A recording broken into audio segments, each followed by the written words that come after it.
देखिए भाई, आज हमारे बीच में 2 लोग बैठे, फारिक भाई CAW और अरशद भाई। आप इन लोगों के लिए हौसला अफजाई के लिए पहले तालियों से कर रहे हैं। आज मैं आपको कुछ ऐसी बातें बताना चाहता हूँ कि वैसे तो ज़्यादा लोगों को मालूम है, मगर उस पर हमें थोड़ी सी तवज्जो देने की ज़रूरत है। तवज्जो ये कि मैं आज ये सोच रहा था कि देखिए क्या ज़माना आ गया है। हमारी AMU की जो मतलब टीचिंग लॉबी है, उसके बारे में आपको कुछ बताना चाहता हूँ। माशाल्लाह ये हमारे जो फाइनेंस ऑफिसर हैं, प्रोफेसर हैं, और हमारे जो रजिस्ट्रार साहब हैं वो IAS। तो असल में मैं एक चीज़ ये सोच रहा था कि हमारे प्रोफेसर साहब जो हैं वो कॉमर्स डिपार्टमेंट के हैं और रजिस्ट्रार साहब उन्हें डिक्टेट करते हैं। ये बड़ी शर्म की बात लगती है मुझे कि एक उनके स्टूडेंट के जैसा उनको डिक्टेट कर रहा है। ये एक फाइनेंस ऑफिसर के लिए जो है, मैं कहूँ तो बहुत शेम की बात, शर्म की बात है बहुत ज़्यादा। कम से कम उनको ये तो अपना म्यार रखना चाहिए कि आप अगर फाइनेंस ऑफिसर हैं तो दूसरा आप प्रोफेसर भी हैं। तो इस चीज़ का ज़्यादा ख्याल रखें, उस चीज़ की मर्यादा को बिल्कुल ऐसे तार न कर दें। आप अपने अंदर भी कुछ ऐसी सलाहियत लाएं कि अपना डिसीजन लेने के कुछ आप वो रखें। आप हर चीज़ रजिस्ट्रार साहब से पूछकर, उनसे मालूम कर और उन्हें बहुत काबिल समझकर आप अगर कोई काम कर रहे हैं तो वो हमारे समझ के बाहर है।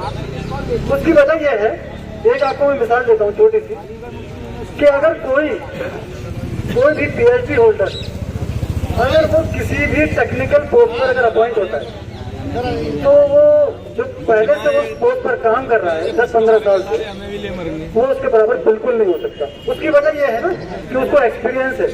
आप कहीं पर भी जाएंगे तो सबसे पहले ये पूछा जाता है आपसे कि भाई आपको कितने साल का एक्सपीरियंस है ना। जिसको जितना एक्सपीरियंस होता है वो उस चीज़ को उतना माहिर होता है।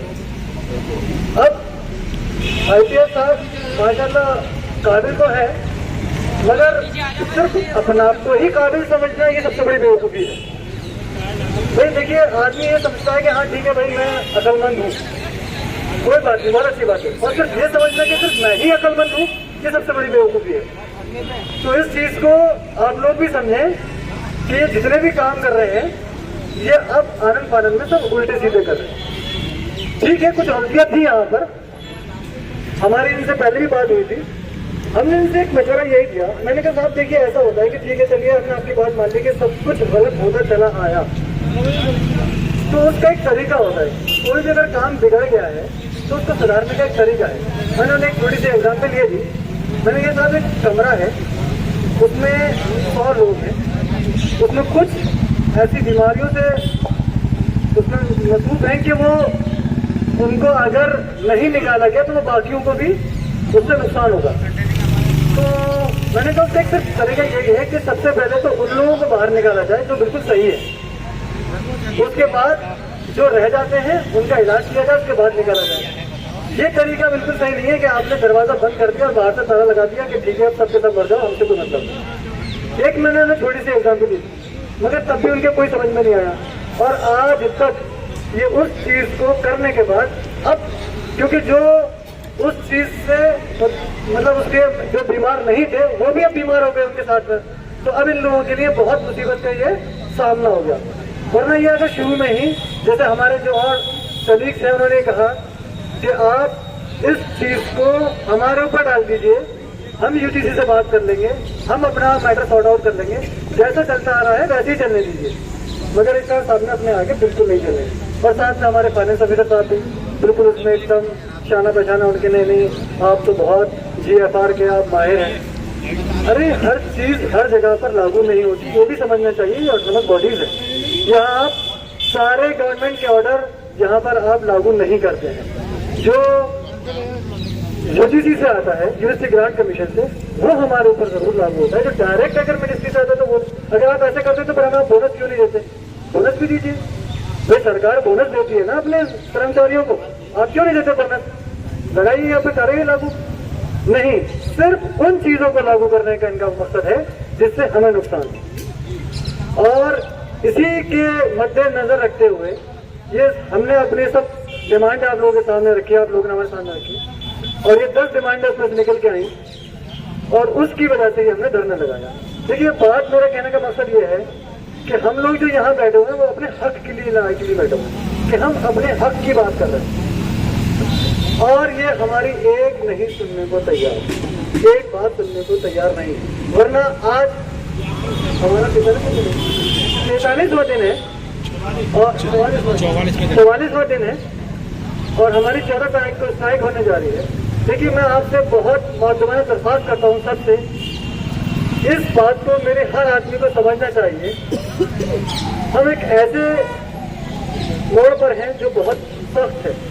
देखिए हर किसी के साथ में कोई ना कोई परेशानी आती है, हमें अपने मुस्तकबिल के बारे में सोचना चाहिए। अगर हम अगर अपने हक के लिए नहीं लड़ेंगे तो फिर बाहर से कोई नहीं आएगा। हर आदमी को अपने अंदर फैसल गांधी को पैदा करना पड़ेगा। मैं आपको बता रहा हूँ, हर आदमी, जैसे हमारे कमेटी के मेंबर हैं, पूरे जैक कमेटी के मेंबर हैं, रेहान भाई हैं, जकी भाई हैं, हामिद शेख साहब हैं, हमारे अप्पू हैं, अमजद भाई हैं। देखिए सब कितना वक्त देते हैं। आप कम से कम ये सोचिए, हम लोगों की भी फैमिलीज है, हम लोगों के साथ में भी सारी चीजें लगी हुई हैं, मगर हम लोग किसके साथ में खड़े हुए हैं? आप लोगों के साथ। तो आपको भी हमारे साथ खड़ा होना पड़ेगा। हर आदमी 14 तारीख को ये समझ कर आए कि वो अपने बीवी, बच्चों, माँ बाप अपने हक के लिए निकल कर आ रहा है। देखिए मैं पहले भी ये बात कह चुका हूँ, जो स्कूल टीचर थे वो अपने हक के लिए नहीं लड़े, उन्हें फिक्स पे कर दिया गया, फिक्स पे कर दिया गया, सारी फैसिलिटी उनकी खत्म कर दी गई। मैं बता रहा हूँ आपको, बहुत सख्त मामला चल रहा है। अगर आप लोगों ने इस स्ट्राइक को कामयाब बना लिया तो आपकी जीत, वरना कोई उम्मीद नहीं कि ये आपको भी फिक्स पर कर दे। और हम में से बहुत सारे ऐसे लोग मजबूर होंगे जो फिक्स पे काम करने को तैयार हो जाएंगे। भाई अब 50-60 साल की उम्र में कौन नौकरी करने कहाँ जाएगा?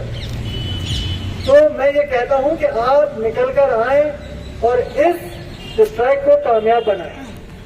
हर आदमी, परमानेंट से भी मैं गुजारिश करूंगा कि वो हमारा साथ दें, चाहे वो सीएल लें, चाहे सीपीएल लें, कोई सी भी आप लीव लेकर हमारा साथ दें, किसी भी तरह की लीव लेकर आप हमारा साथ दें।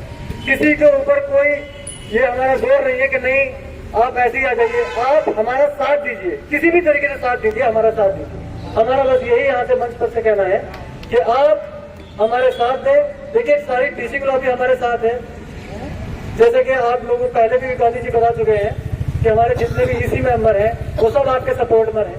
हम ये चाह रहे बार बार इनसे कि ईसी करें, जो रिपोर्ट आ गई है उस पर आप इसी में रखें और उस पर जो भी एक्शन ईसी लेके हम उसको मानने को तैयार हैं।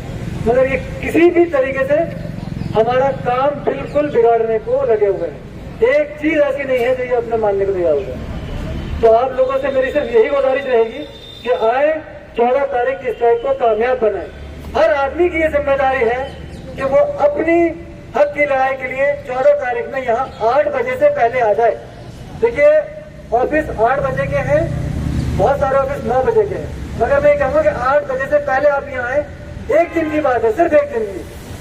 मैं आपको बता रहा हूँ, अगर आप निकल के आएंगे इंशाल्लाह आपका हक आपको मिल जाएगा। वरना फिर यही होता है कि यार काश हम ऐसा कर लेते, काश हम ऐसा कर लेते। क्योंकि देखिए बहुत सारी एग्जाम्पल देने के लिए तो बहुत सारी होती है कि आज जो बच्चे नहीं पढ़ते हैं फिर बाद में वो मजदूरियां करते हैं, तो सोचते हैं कि काश हम अपने माँ बाप की बात मान लेते। देखिए मैं आपको बहुत बार बार यहाँ से इस मन से यही बताया जा रहा है कि ये बहुत मुश्किल घड़ी है। 14 तारीख आप इतिहास रख दीजिए, सब लोग, बिल्कुल हर आदमी। देखिए मैं कहता हूँ एक दिन बच्चे स्कूल नहीं जाएंगे कोई प्रॉब्लम नहीं है, वरना जिंदगी भर वो ना जाए उससे बेहतर है। एक दिन की बात है, सिर्फ एक दिन की बात है। एक दिन आप ये समझ लीजिए, बिल्कुल ऐसे समझ लीजिए कि हम अपनी सारी जिंदगी की मतलब जो मेहनत है वो एक दिन यहाँ लेकर हम लगा के रखते हैं। मैं कहना नहीं चाहता हूँ, बिल्कुल समझिए कि हम किसी की जब इंतकाल में जाते हैं, किसी सोच में जाते हैं, तो सारे काम अपने पीछे छोड़ देते हैं कि यार कम से कम उसके पुरसे के लिए चले जाएं। लेकिन मानिए कि अगर हमने कुछ नहीं किया तो हमारी, जैसे कहा था उमेश कदम साहब ने कि ये सीआरआर हमारे लिए डेथ वारंट है, तो ये हमारी समझ लिए डेथ वारंट हो जाएगा अगर सीआरआर अप्रूव हो गई, और वो हो जाएगी अगर हमारी 14 तारीख की स्ट्राइक अगर इन्होंने नाकाम कर दी तो। और ये काम हमारा है कि हमें तो काम नहीं होने देना है, कामयाब होने देना है। हर आदमी निकल कर आए अपनी जिम्मेदारी समझकर, और अपने साथ जो अपने साथी हैं उनसे कहे कि भाई एक दिन सिर्फ हमारी वजह से, अपने बच्चों की वजह से, अपने मुस्तकबिल की वजह से, अपने बच्चों के मुस्तकबिल की वजह से एक बार निकल के आना दो। यकीन मानिए अगर आप इस चाय को कामयाब कर देंगे तो आपके हक आपको मिल जाएंगे। बाकी उसके बाद मैं चाहूंगा कि वसीम साहब अपनी बात